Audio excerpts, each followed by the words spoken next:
I Love Mortgage Brokering, episode 47. Want to learn from the top 5% of mortgage brokers in the country? Then you have come to the right place. Join Scott Peckford on I Love Mortgage Brokering. Hi, Broker Nation. I'm thrilled to introduce our guest today, Lisa Pellerin. Lisa's a mortgage agent with the LA Mortgage Team through Mortgage Intelligence. She's based out of Burlington, Ontario. She's been a broker for 3 years and previously worked in banking for 15. Lisa and her team recently won the Best Newcomer Award in the CMAs in 2014, which is awesome. Lisa, are you ready to rock? I'm ready, Scott. Awesome. Thank you. Can you tell us a little bit about yourself? Sure. I have been in the industry now for 18 years. So I did start with Canada Trust. Actually, I lived in British Columbia in Victoria. I believe you're on the West Coast. I love it there. Yeah, we're in Kelowna, but I lived in Victoria. Victoria's fantastic. So sorry, I didn't mean to interrupt you. Nice. No problem. So I went there after school and I started with Canada Trust. And I lived in beautiful BC for just almost 4 years. But I'm from Ontario, so I moved back and continued working with the bank, which then, of course, became TD Canada Trust, and was there for just about 15 years. And went out and did what I always wanted to do, and went out on my own as a mortgage agent. Joined, a brokerage in Burlington, where I live with my husband and my little fur babies in Burlington. So, family's close by and just loving what I do every day. So that feeling. When you're in banking for 15 years, there's a bit of a fear in stepping into something new that's 100% commission. So what prompted you to make the jump from working at the bank to deciding to get into brokering? Well, Scott, I think that there are people that are comfortable and want to stay with a bank or with an employer where you've got your biweekly paycheck and until retirement and hopefully have a pension. Or there's those people that felt like it wasn't ever quite right for them and they really wanted to step out on their own. So the bank was a great career for me, a place to start and develop. I learned lots of different areas and worked in different areas of the bank, but I always knew that eventually I'd have to figure out where my place was because I'm a true entrepreneur at heart. So, it's a scary move to make that leap and, freeze your pension and benefits and things like that. But I've never regretted my decision and I would never turn back or go back in time. So were you a mortgage specialist or were you in the branch when you made the transition? So actually I was in the branch. I worked up to financial advisor. I obtained my financial planning accreditation. So I always wore two hats where I was doing financial planning and at the same time I loved credit. So I was processing mortgages at the branch. And the last several years, I always had a strong passion for self-employed clients, and I focused exclusively on the small business commercial side. So that was doing a lot of business credit, business mortgages.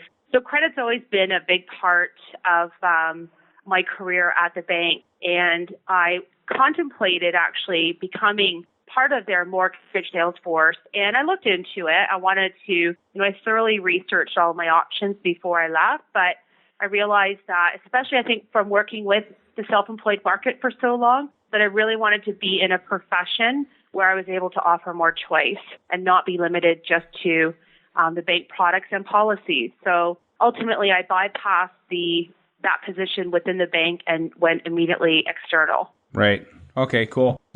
And so before we dive into your story, I always like to ask about a success quote that's impacted your life or business, because quotes take something and they make it portable and memorable and you can use it. So can you share a quote that's really impacted you? Sure. I think there's several. I really like Zig Ziglar. So there's several quotes that, I look at almost daily from his website. And one of those is, you don't have to be great to start, but you have to start to be great. That always resonated with me, and just meaning just get up and get out there. Another one actually is, I think it's one of our mentors, although he's a real estate coach, Brian Buffini, and it's something that I think of every day in my business, and that is, how I see you do one thing, I think you do everything. And that's not really a success quote, but that's a quote that I think of, meaning everything I'm doing, every interaction I have, whether it's even socially or professionally, people are looking at you and thinking how you are one way, that's how you are in every way. So I have a whole list of quotes, to be honest. Right. Okay. Well, I'm a big Zig Ziglar fan, and I love that quote. And I actually haven't heard that one in a while, so I'm glad you reminded me of it. You don't have to be great to start, but you have to start to be great. So can you give me an example of something that maybe you were a little bit like, hey, I'm not going to be awesome at this to start, but I'm willing to jump in? Can you give me an example of something where you've applied that?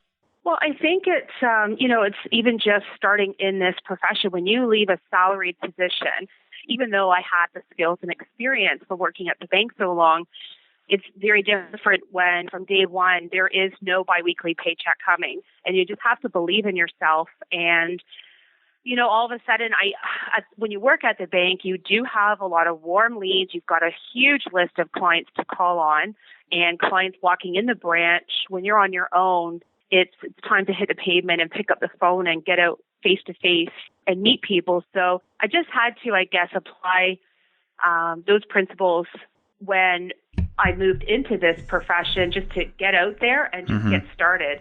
I don't need to be great in everything. So I found that because I worked at the bank for so long, I really knew their policies inside out. But of course, I didn't have the experience with alternate credit or lenders or private lenders. There was a huge area of policies and products that I had no idea. So that's where I think I really implemented that quote was, you can learn this, and what you don't know, you can figure out, but you just need to get out there and apply the same principles of meet those clients, understand what they need, take that information back, and then you can figure it out. But don't be afraid to get started. Right. When I've talked to other people who my wife started in the bank, and she before she became a broker. And I've talked to other people who went from banking to brokering, and usually one of the biggest fears they have is, okay, I know my bank, I know the policies, but what happens when there's a whole bunch of options? And so how did you, just out of curiosity, how did you did you have a plan for that? Did you have like a partner or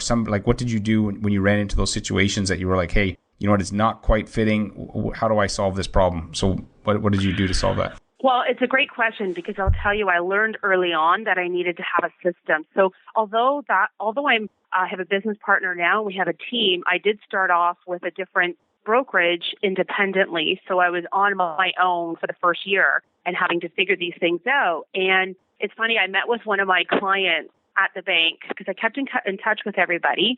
And from that first meeting, I learned quickly on that I needed to have a process to be able to understand what they needed and how I could help, because I did not have all the answers. I wasn't that, person with 20 years experience that knew 20 lenders or 10 lenders inside out. So what I first did was I went to this particular client who needed something, and she was asking me for some direct information. What do you think the rate will be? Can you do this? Where will you go? And I wanted to help her right away. And then I realized after that, oh my gosh, it's actually not going to work out the way I thought it was. And that's because I need to be able to understand first what they need and then do my research. So from that very first meeting, which I learned early on, what I do is and it would be the similar way I would help clients at the bank when I was doing business credit. A lot of times, you could not give that advice right away. You really had to understand what the clients were needing, understand their business, understand their financials, take it away, do your research, and then come back. So I applied those same principles. So even to this day, of course, there's a lot of situations where I don't have the answers on the top of my head, and nor do I really want to give the answers right away. So I meet with clients and I ask the open-ended questions, take notes. I understand and ask all about their employment, the credit, expectations. If it's going to be with an alternate lender, I just take all the information and I set the expectation. I say, I'm going to write down and I'm going to understand what you're looking for, and I'm going to research and find you the best option, and then I'm going to follow up with you shortly. And so that's what I do. It takes the pressure off. I have that type of personal, meeting, which is a bit of an interview, I guess, or information gathering, and then I do my research after. I'll make calls, I'll email lenders, and obviously now over time I will know a lot sooner what the solution might look like. But if there's a situation where I have no idea, I just apply those principles, and then you come back like a hero, because nobody wants you to guess just to, be able to provide them something right away. They want facts and they want to know. Right. They don't want to waste time. So that's what I do. That's a great idea. So you just create some space between the time that they ask you, okay, what's the solution going to look like? And you say, you know what, I need to get all your information and then I'm going to do some research and get back to you. So then it allows you the time to not have to shoot from the hip and try to answer something when you don't, if you have to go look it up kind of thing. So that's good advice for any broker, whether you're in banking or not, Yeah. I think. Well, you got it. And, most times I'll know what their options might look like, and then I'll have that conversation right there. But it's really helpful especially if I'm getting some commercial inquiries, which I don't do a lot of now. Definitely in those situations, I just want to take the information and then get back. But if I know what the options are, then I'll provide those right away. But if not, it's a system that's worked for me. Right, that's good. And then, so another thing I've noticed is successful brokers, entrepreneurs, there's always failure. Not everything you try works. And so can you share an example of something you failed at, but looking back that there was a lesson in it for you? Sure. Well, so once actually I met with my awesome business partner, Anna Cruz, and we created the LA Mortgage team. We had a lot of great ideas in the beginning. We created processes and templates and everything like that. And we were very enthusiastic and really wanted to be different in the market. So we had some ideas that we thought would be different and amazing. And we just kind of bit off too much in the beginning. And we told our clients and let's say our realtors that we were going to do something that really takes a lot more time to properly implement and execute. And so what you find is, oh gosh, we're so busy and we have so much happening. And what's happening with this, like it was a points program. We just kind of parked it right now. It might happen in the future, but you need some more resources to be able to properly implement that type of program. So it's something we thought early on that we would do, and we soon realized that we're not really managing this effectively. It would be better to park it for now. So, it was with the best of intentions, but we really learned to kind of scale back to the core of the business and just do it really well. Which is getting the loans approved, right? Getting the mortgage is approved, and we're our biggest thing is we're very focused on relationship building and our clients. So we've got our policies and our processes in place, and we're just really focused on that. So approval and service, and the follow-up and referrals. Right. Yeah, no, that's good. So I know that I've done that too. You create something and you're like, oh, this is going to be fantastic. You don't realize it's a huge time suck. And then you go, man, I can't maintain this and continue to grow. So yeah. But yeah, what I've noticed talking to other successful brokers too is that they seem that at some point they build a team because the team allows you to get more done and then you can still focus on the core things which that you can't really outsource, which is the relationships and the planning and deciding on the mortgage but there's other tasks that you can definitely outsource. Definitely. Good to have your right partners in place and professionals that you need to be successful.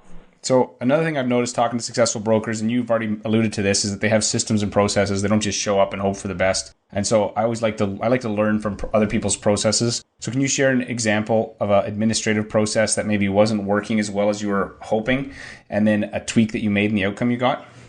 Well, I think it comes down to having initially a lot of different processes that really, at the end of the day, result in the same thing. So too many systems or Excel sheets, and we've really just streamlined it, and we really want to kind of simplify the administrative tasks. So we've taken, say, 4 different checklists into one. We're using one CRM tool, which is so important, and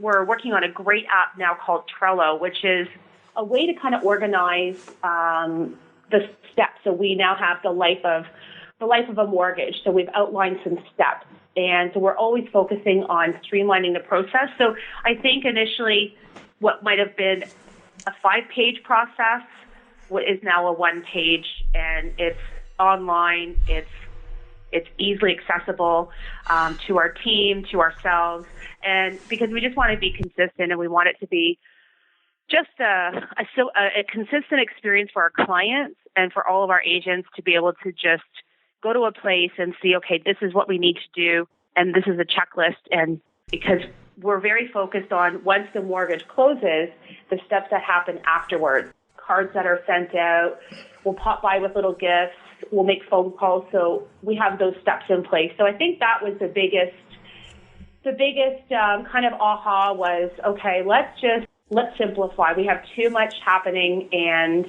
too many steps or too many different systems that we're using. So that comes in time. And, once you realize that there's some processes that have been duplicated, and we're always trying to refine and increase efficiencies. Right. Yeah. And I think going forward as brokers, that's an area that we have to focus on is efficiency. And, that's going to be a key thing to be successful going in the next 5 years. Definitely. So another area is sales and marketing. So it's the same thing. Successful brokers always have sales and marketing processes. And so can you share an example of maybe a sales or marketing process? You kind of touched on something there, but that maybe wasn't working as well as you would like, and then an adjustment you made and the outcome you got? Sure. So with our sales and marketing, initially you want to be involved with everything. You want to, place ads. I remember I had an ad on a TV screen in a gym and different flyers, and you just want to be involved with everything and be everything to everyone. And we realized as a group, we all have different strengths. So let's just fine tune and hone in on those. So there's someone that's really strong with helping clients going through separation. She's been through it herself. She has a lot of connections. She's wonderful. And so she's kind of leading in the market with that.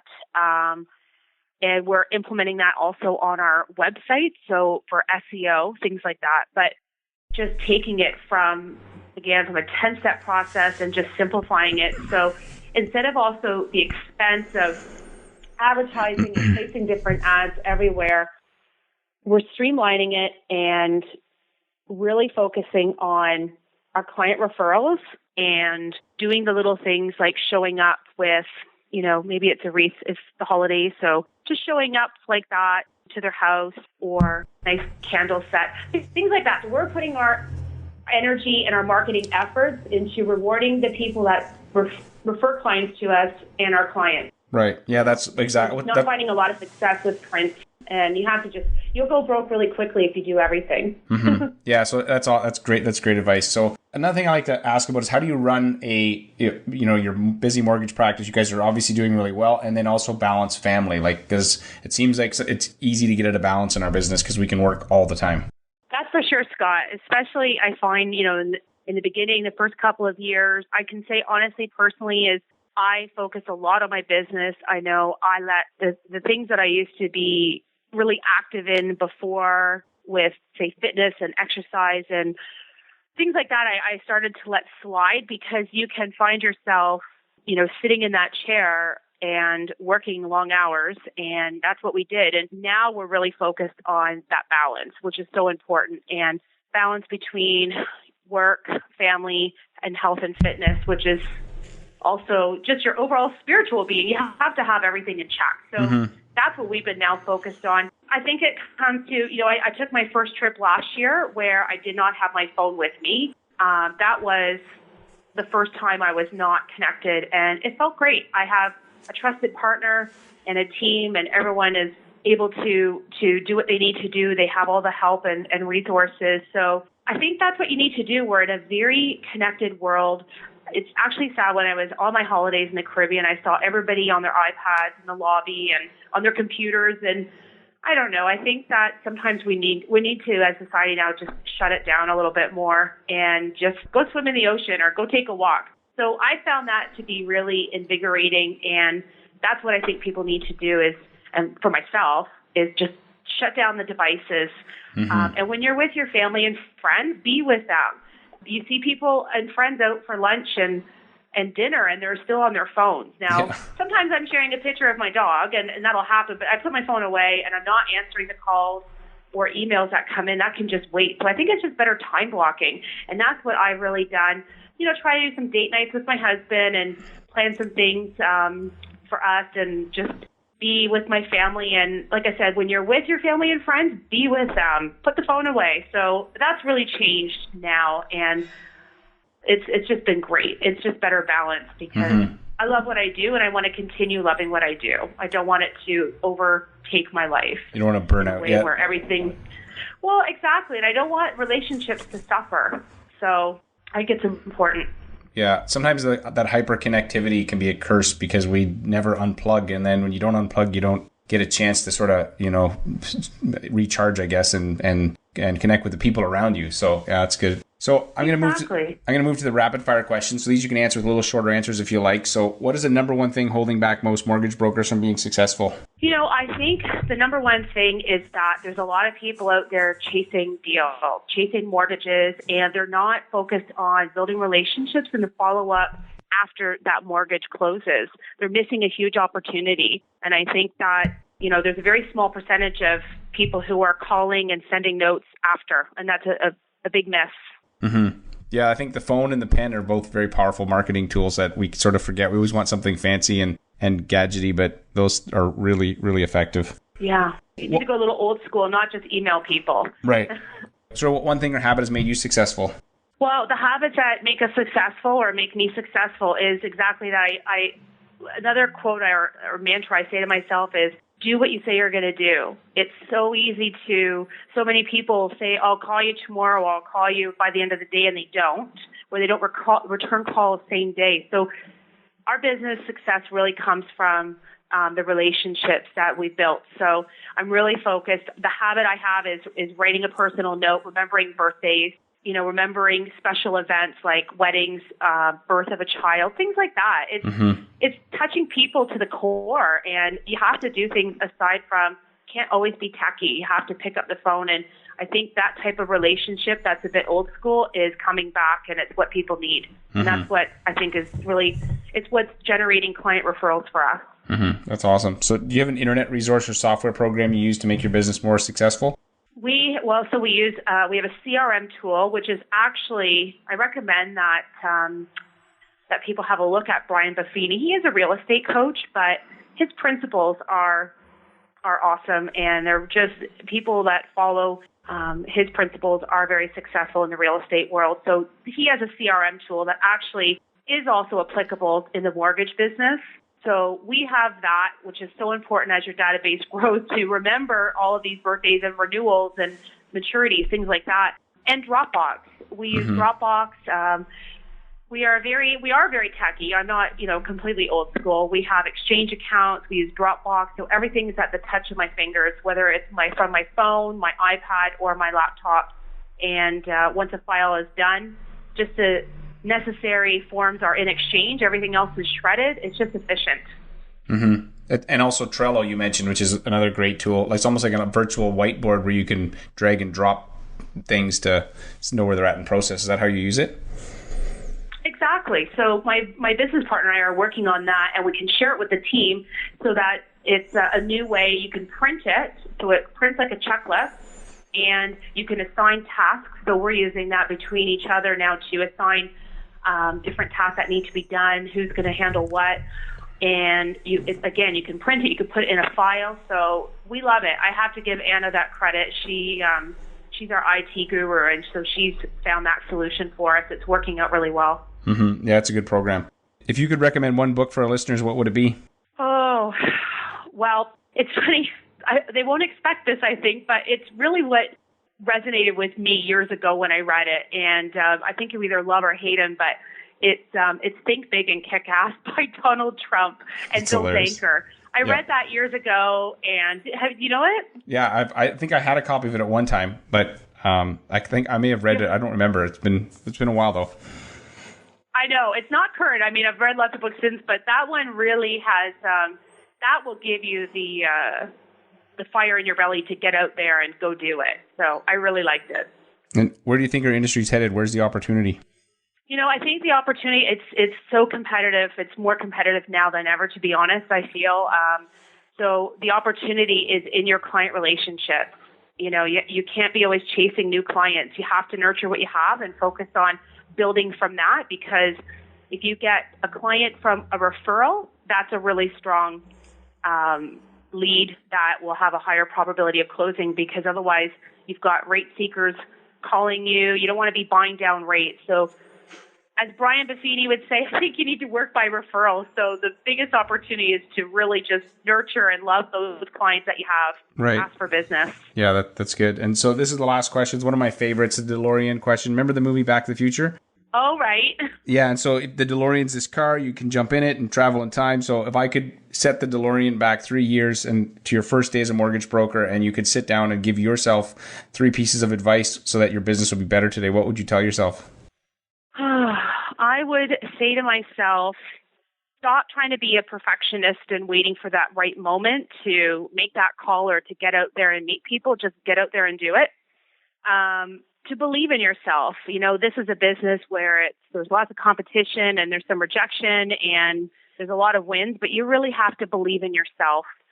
And I would have said to keep up with the running and the Zumba classes because your mental spirit and your health is so important. So find that balance sooner. I let 2 years go by where I sat in the chair and I should have really kept up with that. I think it makes you a lot more successful in the end when you have that balance. Right. So that's great. So stop trying to be a perfectionist. And that goes back to your quote. You don't have to be great to start, but you have to start to be great. And then believe in yourself because you're going to have rejection, which definitely we all deal with. And then keep running in Zumba. I've never done Zumba. You know, I'm into running, but I'm not certain that Zumba would be my thing, but yeah. Cool. Well, you never know. There's usually 1 or 2 guys in the room, but you have to keep the balance. Right. Are they strange guys though? Are they normal guys or are they kind of strange? You can be honest. Well, they're kind of strange in the back row. That might be concerning, but yeah, I know. I'm just kidding. All right. Well, Lisa, judging. No judging. I really appreciate your time and your insights. So, where can people find you online? Thanks, Scott. So our website is lamortgageteam.com, and we're on Facebook, Twitter, LinkedIn, everything. So lamortgageteam.com. Come by and send us a note. Are you guys hiring? You know, we're really we want to be a boutique firm, so we're not going to be a large team in terms of 100 agents, but we're very focused on industry professionals. So if someone's a bank rep right now or has been in the business for a long time, we're always interested in talking to those people. Right. Assuming they have the right kind of fit. Obviously, the customer service side is really important. The culture, they've got to be a good culture fit. Well, if anybody listening, they can get links to your website. They can connect with you through ilovemortgagebrokering.com. And Lisa, I hope you and your business partner absolutely crush the rest of this year. Thank you. All the best to you too, and appreciate the opportunity. Want to learn from the top 5 mortgage brokers in the country? Then you have come to the right place. Join Scott Peckford on I Love Mortgage Brokering. Hey, Broker Nation, Scott Peckford here. Have you joined our VIP club for mortgage brokers yet? If not, you're missing out. We share exclusive content not available on the web or the show. We share scripts, step-by-step guides, and other insider tips to help you save time and make you more money. I can't tell you how many times after I turn off the recorder, a guest starts sharing some awesome advice or a script or a tip, and I take the best of this and share it with my VIPs. If you want to get on the list, visit ilovemortgagebrokering.com/VIP. That's ilovemortgagebrokering.com/VIP. Oh, and one other thing. Since this is exclusive for mortgage brokers, there is a skill testing question. Good luck, and I hope you continue to rock your mortgage biz.